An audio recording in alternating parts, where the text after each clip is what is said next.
안녕하세요. 생숙 방장입니다. 오늘은 제가 좋은 생숙을 고르는 방법에 대해서 설명을 하겠습니다. 자, 2020년도에 책을 쓰고 이제 많은 활동을 했는데요. 제가 적극적으로 본업으로 이렇게 하지는 않았지만 그래도 생숙에 대해서 아마 그 누구보다 얘기를 많이 하고 생숙 수분양자분들 그리고 예비 투자자분들과 많은 대화를 했다고 생각하는데요. 물론 제가 생숙에 대해서 교육도 하고 컨설팅하기도 하고 그런 일도 했습니다. 그중에서 특히 예비 투자자들에게 가장 많이 받은 질문이 있는데 여기 본문에 나와 있는 것처럼 "어디에 투자해야 될까요? 어떤 생수를 사야 될까요?" 이런 질문을 많이 받았어요. 그런데 그때마다 제가 "특정 단지를 사라." 이런 말은 안 했거든요. 왜냐하면 저도 생수를 더 계속 모니터링하고 실제 수익이 많이 나는 것도 확인해야 되고 그리고 저 역시도 책을 썼지만 생수는 계속 변화하고 있거든요. 계속 진화하고 있어요. 1 세대, 2 세대, 3 세대 이렇게 진화하고 있거든요. 그런 생수 트렌드를 파악하기 위해서 특정 단지를 말씀하지 않았는데 한 1년 정도 이제 생수에 대해서 활동하고 전국적으로 생수를 이렇게 다 보다 보니까 제가 갖고 있는 인사이트가 생긴 것 같아요. 물론 이 인사이트에 적용되는 생수는 그렇게 많지는 않을 거예요. 기껏해야 하나 정도 이렇게 될 것 같은데 제가 세부 내용을 하나씩 알려드릴게요. 그래서 만약에 나중에라도 "생수를 투자한다."라고 하시게 되면 반드시 영상을 통해서 배운 조건을 바탕으로 생수 분석을 하시길 바랍니다. 자, 첫 번째는요. 매달 월급처럼 수익이 입금돼야 합니다. 마치 월세 받을 수 있는 부동산에 투자한 것처럼 생수로 매달 현금 흐름이 발생해야 돼요. 단 하루라도 늦어서는 안 돼요, 절대. 마치 월급처럼 꼬박꼬박 입금해야 합니다. 물론 입금 날이 공휴일이다 그러면은 공휴일 지나고 다음 평일 날에 오겠죠. 그 정도는 괜찮은데 영업 사정 때문에 입금이 늦었다. 이런 거 절대 안 됩니다. 무조건 같은 날 정해진 날에 입금이 돼야 합니다. 수익금에 따라 변동폭이 있을 수 있겠지만 반드시 입금은 매월 받아야 합니다. 그래서 소형 생수는 알짜 수익 정도로 받을 수 있을 것 같아요. 그 정도 수익으로 어떤 내가 좀 더 맛있는 걸 사 먹거나 아니면 내 여가 생활이 좀 더 풍족해진다거나 이렇게 내 생활을 쪼끔 더 윤택하게 해줄 수 있는 그런 수익을 받을 수 있을 것 같고요. 이제 중대형 생수는 잘만 운영하면 생활에 여유가 생길 정도의 큰 금액이 나올 걸로 예상을 합니다. 지역마다 그리고 위치마다 그리고 어떤 위탁 운영 업체가 운영하느냐에 따라 차이가 있겠지만 이렇게 소형과 중대형의 차이는 있습니다. 자기의 니즈에 맞는 그런 생수를 고르시는 게 좋을 것 같습니다. 자, 중요한 건 매달 월급처럼 수익이 와야 된다. 자, 두 번째는요. 시세 차익입니다. 사실 생수는 시세 차익을 기대하기가 쉽지 않은데요. 그 이유가 있습니다. 왜냐하면 기존의 생수는 관광지나 이렇게 어 그 약간 땅값이 낮은 데 많이 있었잖아요. 그런데 생수기 계속 발전하다 보니까 시세 차익도 충분히 기대할 수 있는 그런 지역에도 많이 들어가 있어요. 그래서 시세 차익도 고려할 수 있는 생수를 사야 합니다. 왜냐하면 매년 화폐 가치는 3% 이상 저는 하락한다고 보고 있거든요. 오늘 1 0 0만 원의 가치가 내년 이 시점에 동일한 1 0 0만 원의 가치는 아닐 거예요. 97만 원이라고 생각을 합니다. 왜냐하면 돈은 계속 풀리잖아요, 인플레이션이 발생하니까. 그래서 10년 정도 갖고 있는다라고 했을 때 최소 30% 이상 시세 차익이 있어야 된다고 저는 생각을 하고요. 5년 이상 보유 시 그래도 내가 이거 샀을 때 가격과 비교했을 때 한 50% 이상은 시세 차익이 발생할 것이다라는 기대를 갖고 있으셔야 합니다. 예. 대부분은 1 세대, 2 세대 생수 같은 경우는 운용 수익에 초점이 맞춰져 있는데 이제 3 세대, 4 세대 이렇게 쭉쭉쭉 갈수록 시세 차익도 충분히 가져갈 수 있는 그런 생수도 공급되고 있습니다. 자, 기억하세요. 매도할 때를 고려하는 겁니다. 우리가 부동산을 살 때 시점, 보유 시점만 구분하는 게 아니라 '사는 순간 내가 나중에 얼마에 팔 수 있을까? 몇 년 갖고 있다가 팔까?' 이렇게 매도 계획도 짜야 합니다. 제가 이렇게 시세 차익도 만들 수 있는 생수기 있어서 이렇게 말씀드립니다. 그리고 명품인데요. 우리가 흔히 에르메스나 샤넬처럼 이렇게 갖고 있으면 기분 좋잖아요. 중고 가격이 올라갔다 내려갔다 하기도 해요, 이 명품이라 하더라도. 하지만 그렇다 하더라도 가격과 상관없이 내가 정말 갖고 싶기 때문에 갖고만 있어도 좋잖아요. 그런 생수를 사셔야 돼요. 갖고 있으면 주변에서 되게 부러워해요. "와 거기 갖고 있어? 나 거기 되게 살고 싶은데. 나 거기 놀러 가고 싶은데. 그 생수 나도 좀 쓸 수 있을까?" 이렇게 주변의 부러움을 잔뜩 받으셔야 돼요. 그래야지 수익이 변동되더라도 이자율이 변동되더라도 평정심을 갖고 유지할 수 있어요. 약간 명품이라고 생각하는 그런 생수 사셔야 합니다. 이 명품의 개념은 브랜드가 있는 생수 그런 개념이 아니라 뭐 브랜드가 있으면 당연히 아무래도 명품 생수에 가까울 수 있겠지만 제가 말한 명품 생수는 전부 다 자기 기준이에요. '내가 한 번쯤은 저 지역에 살고 싶어. 내가 한 번쯤은 저런 곳에서 호텔에서 지내면서 이렇게 좀 여유롭게 지내고 싶어.' 이런 마음이 드는 지역, 약간 지역적인 걸 말합니다. 예. 그 위치를 사는 개념이에요. 생수 살 때는. 제가 말한 명품이란 개념은 위치를 말합니다. 그래서 명품에 해당하는 그런 위치를 선점하는 게 굉장히 중요합니다. 희소성입니다. 아무래도 명품이 인기가 있고 가격이 비싼 이유는 희소성이잖아요. 만약에 아무리 명품이라도 뭐 이마트나 이렇게 뭐 시장에서 팔면은 가격이 그렇게 유지되진 않을 거예요. 누구나 아무나 어디에서나 살 수 있는 게 아니라 한정이 이게 수량 한정이 되어 있고요. 아무 때나 살 수 없어야 돼요. 예, 일부 사람만 접근 가능하고요. 그리고 아는 사람들끼리만 이렇게 비공식적으로 이렇게 거래될 정도, 예, 그런 생수기 저는 좋다고 봅니다. 당연히 입소문으로만 거래되겠고요. 물량도 없어요. 많지 않습니다. 여러분 쉽게 생각해 보면은 펜트하우스 있잖아요. 여기는 아무리 부동산이 불황이어도 펜트하우스는 잘 분양이 되거든요. 왜냐하면 희소성 때문에 그래요. 가격을 결정하는 요인 중에 이 희소성의 가치는 엄청납니다. 한 번에 이제 막 수십억씩 갈 수도 있고요. 예, 왜냐하면 희소하기 때문에 그래요. 그래서 희소성을 갖고 있는 생수를 만약에 갖고 있다면 중간 현금 흐름이 내가 생각하는 것만큼 좋지 않더라도 장기 보유했을 경우, 그리고 보유 매도 시점에 분명히 가격이 뛸 수 있는 그런 요인이 있습니다. 꼭 기억하시길 바랍니다. 본인이 사용 가능해야 돼요. 우리가 부동산 투자한 거잖아요. 뭐 주식처럼 뭐 사 놓고서 내가 아무런 이용 권리가 없다는 그런 게 아니라 생수를 샀으면 적어도 '내 거니까 내 객실 내가 쓰겠다. 뭐 내 가족이 쓰겠다.' 이렇게 할 수 있으셔야 돼요. 그리고 언제든지 사용 가능하고, 내 생수기니까, 내 부동산이니까 지인들한테 선물로도 "여기 한번 묵어 봐." 이렇게 줄 수 있을 정도로 내가 부동산으로서의 가질 수 있는 권리를 다 행사할 수 있으셔야 돼요. 이것도 굉장히 중요합니다. 내가 투자하고 내 명의로 등기까지 나와 있는데 내가 그 객실을 내 마음대로 못 쓴다? 그러면은 저는 '그런 분들은 차라리 부동산이 아니라 주식을 투자하는 게 맞지 않나.'라고 생각을 합니다. 예, 제가 생각하는 생수의 장점 중에 하나가 내가 그 객실을 이용해야 된다는 거, 그것도 장점이라고 생각합니다. 뭐 제가 직접 이용하지 못하더라도 가족이나 지인에게 이용할 수 있게 기회를 준다는 것만으로도 저는 충분히 가치가 있다고 생각합니다. 자, 반드시 본인 사용 가능하도록 본인 사용이 가능한 생수기여야 합니다. 위탁 운영 안정성, 여기 부분이 참 말이 많은 데인데요. 저는 수분양자랑 위탁 운영업체랑 상생해야 된다고 봐요. 근데 보면은 마치 위탁 운영업체가 갑이고 수분양자가 을인 양 이렇게 되어 있고요. 수분양자는 또 자기가 돈 내고 자기가 투자했는데 자기 권리를 다 위임하는 경우도 굉장히 많아요. 알아서 해 주겠지. 보통 이런 심리가 많은데 그러지 않습니다.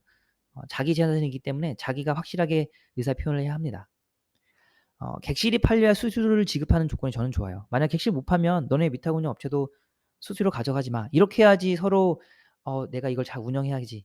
내가 이거를 잘 운영해야만 수운영자들에게 돈을 주지. 나도 돈 벌지.' 이렇게 서로 이해관계가 맞아야 돼요. 그게 저는 가장 좋은 구조라고 봅니다. 그리고 실시간 객실 판매 내역이 가능해야 돼요. 그래야지 내 객실이 얼마쯤 팔리고, 그리고 내 객실이 잘 팔리고 있는지 잘 안 팔리고 있는지 파악이 가능하거든요. 그래야지 나중에 의심을 하지 않아요. 나의 객실은 분명히 잘 팔릴 것 같은데 내가 생숙 놀러 갔는데 거기 앞에 사람 되게 많아요. 그래서 당연히 생숙 수익 잘 받을 걸로 예상을 했는데 나중에 보니깐 수익이 얼마 안 돼요. 그러면은 '왜 수익이 안 나오지?'라는 의구심과 오해가 생길 수 있잖아요. 그런 걸 방지하려면 객실 판매 내역을 다 확인할 수 있는 어 그런 솔루션을 갖고 있는 위탁 운영 업체가 좋고요. 또는 그런 시스템을 보여줄 수만 있다면 굉장히 좋습니다. 자, 그래서 수분양자랑 위탁 운영 업체는 대등 관계가 돼야 돼요. 또 어느 하나가 일방적으로 "이거 해." "예 알겠습니다." 이런 게 아니라 서로 협상해서 그렇게 운영을 해야 합니다. 자, 관리업체의 통제. 아무래도 수분양자가 이게 과반수 이상 모여서 관리인 선임이 가능하다면 이것만큼 좋은 건 없는데 대부분은 힘들어요. 예, 시행사 쪽에서 이제 시행사랑 연관된 위탁 운영 업체에서 주도적으로 운영을 하는데 뭐 잘 된 케이스도 있고 안 된 케이스도 있어요. 근데 요즘에는 보면은 이제 뭐 안 된 케이스가 좀 많이 있다 보니까 사실 생숙이 말이 생숙이지 원래는 분양형 호텔이잖아요. 그쪽에서 많은 문제가 생겼는데 어느 날부터 이름이 생숙으로 이렇게 바뀌어 가지고서 진행되고 있더라고요. 그래서 어 이왕 할 거면 수분양자분들이 뭐 시행사 쪽에 있든 아니면은 뭐 자기네들끼리 모여 가지고 과반수를 모이든 중요한 거는 수분양자가 과반수 모여 가지고 스스로 관리인을 선임할 수 있는 그런 시스템이 굉장히 유리합니다. 그걸 말씀드리고 싶고요.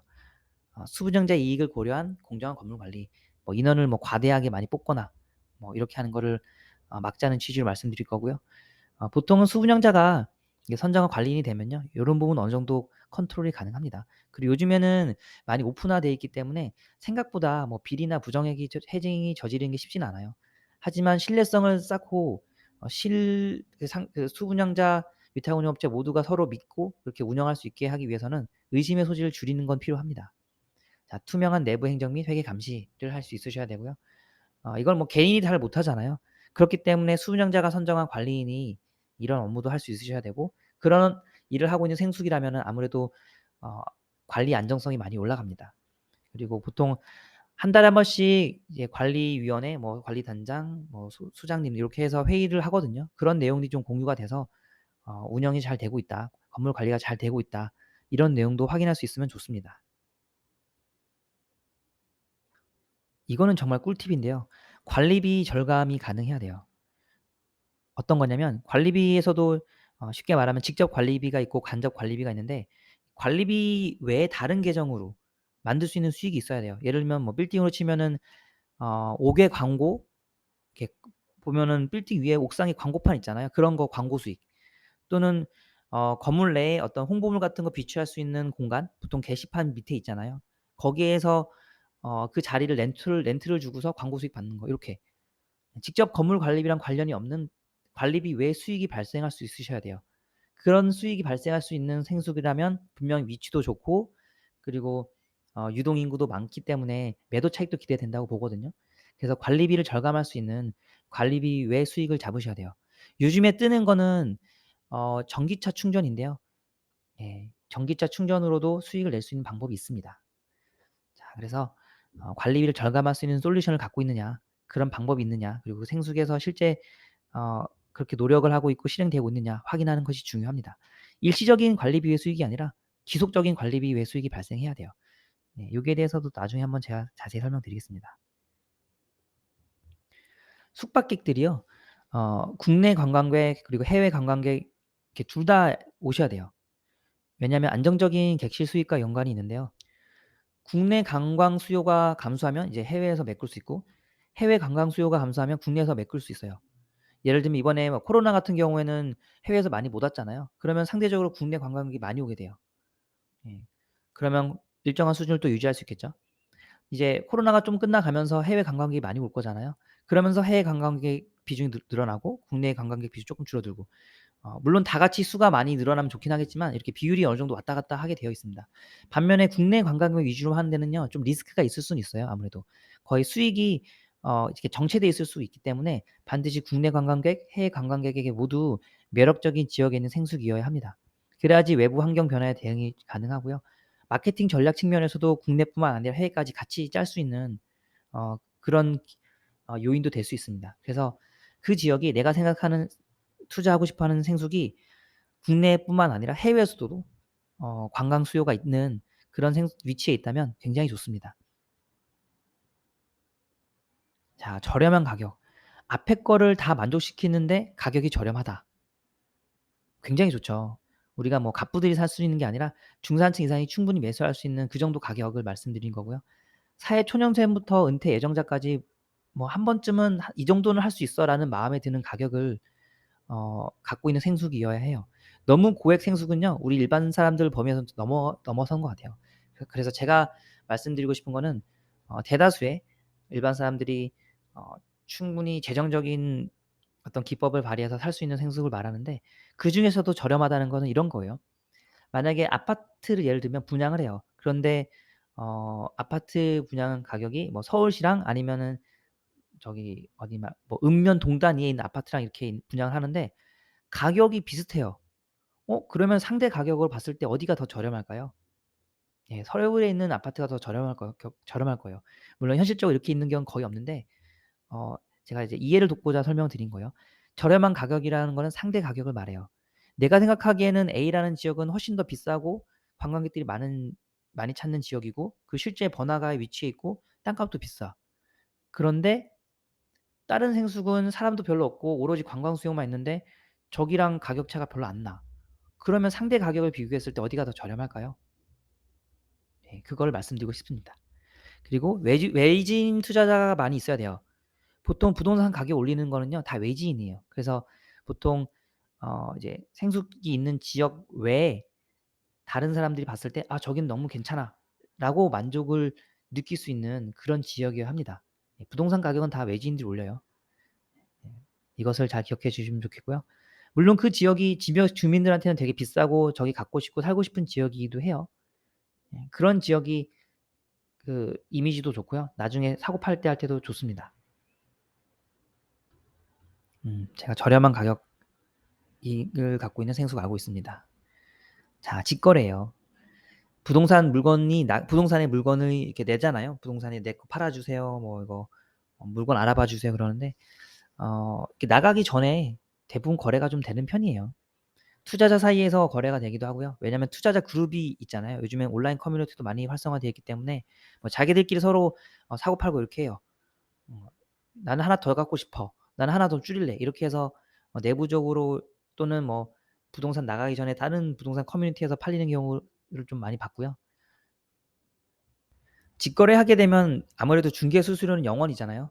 물론 부동산에서 계약서를 쓰게 되면 한 뭐 몇십만 원의 수수료가 좀 나가긴 하지만 그래도 뭐 몇백만 원씩 나가는 수수료에 비해서는 상당히 적습니다.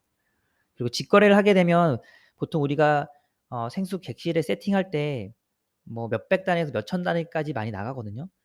이제 소형 같은 경우에는 뭐 한 1,000만 원 전후 이렇게 나가고요. 중대형 같은 경우 2,000만 원 전후까지 이렇게 나갑니다. 개인으로 직거래하게 되면 이 매도가에 그걸 다 묻어가서 갈 수 있기 때문에 그런 비용을 절약할 수 있으세요. 예, 팔고자 하는 분도 뭐 욕심만 안 내면은 뭐 "그거 따로 달라." 이렇게 안 합니다, 요즘 분위기상. 네. 그렇기 때문에 비용도 줄일 수 있습니다. 가능하면 직거래를 하는 게 좋아요. 물론 뭐 부동산 중개업소분께서 "나한테 좋은 물건이 있어. 뭐 난 수수료 좀 덜 받고라도 팔게 이렇게 중개하고 싶어." 그런 분 있으면은 좋긴 한데요. 기본적으로 좋은 생수군 직거래로도 충분히 많이 거래가 됩니다. 예. 자, 이렇게 해서 안내를 이제 드릴게요.